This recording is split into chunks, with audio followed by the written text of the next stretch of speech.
And Whitney, there is certainly no shortage of opinions on who is to blame for yesterday's violence.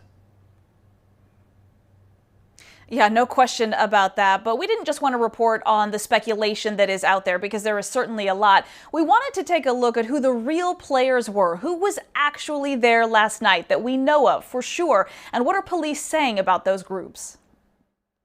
This was not our African American community. It was not. They actually begged the people who did this not to do this.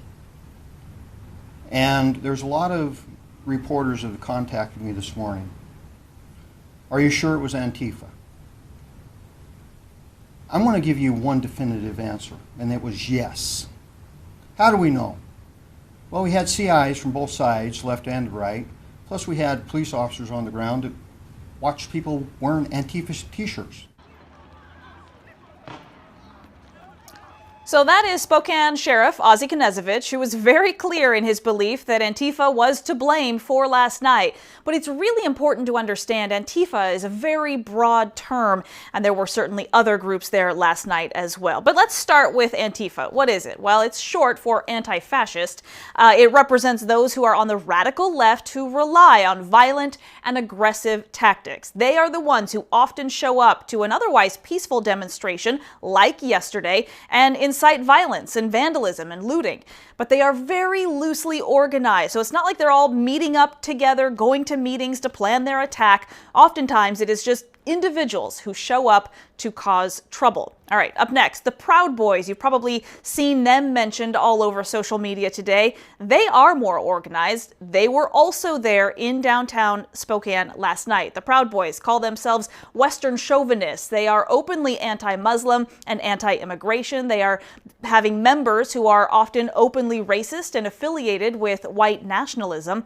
It's also important to understand this group has been designated as an official hate group by the Southern Poverty Law Center. Also there last night, Boogaloo. That is a movement that largely believes a race war is coming in America.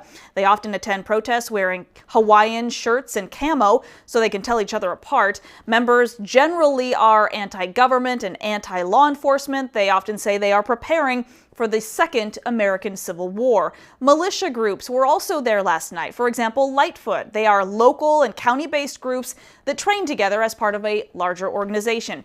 3%ers, they too are a national organization, not a militia though.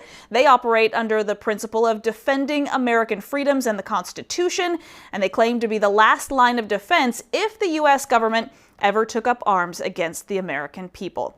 Now, I did talk with multiple law enforcement officers today. I can verify all of those groups were there last night in some form, whether they just had a few members or a much larger group. But I can confirm again that all of them were there. Also, many of them were armed, but it's really important to understand that in and of itself isn't illegal. Officers told me today if you are legally allowed to carry a gun, you are legally allowed to carry it at a protest.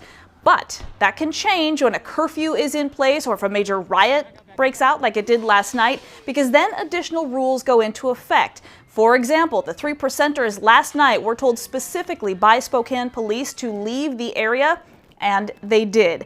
So it's not necessarily those organized groups that cause so much of the biggest problems. A lot of the times, Mark, it really is just individuals who kind of thrive in that chaotic environment, who sometimes will see an opportunity to break into a store, to go steal something, and then they are labeled as one group or the other, but really don't have any political point to make and really don't have any affiliation to any of those groups, just that they happen to see an opportunity to get away with something. And that is definitely what we saw a lot of last night. Yeah, it's all very good information, Whitney. And the sad part is so often at these rallies, you know, the rallies are peaceful in themselves, and it just takes a handful of people to really send things in a different direction. Thank you for that information.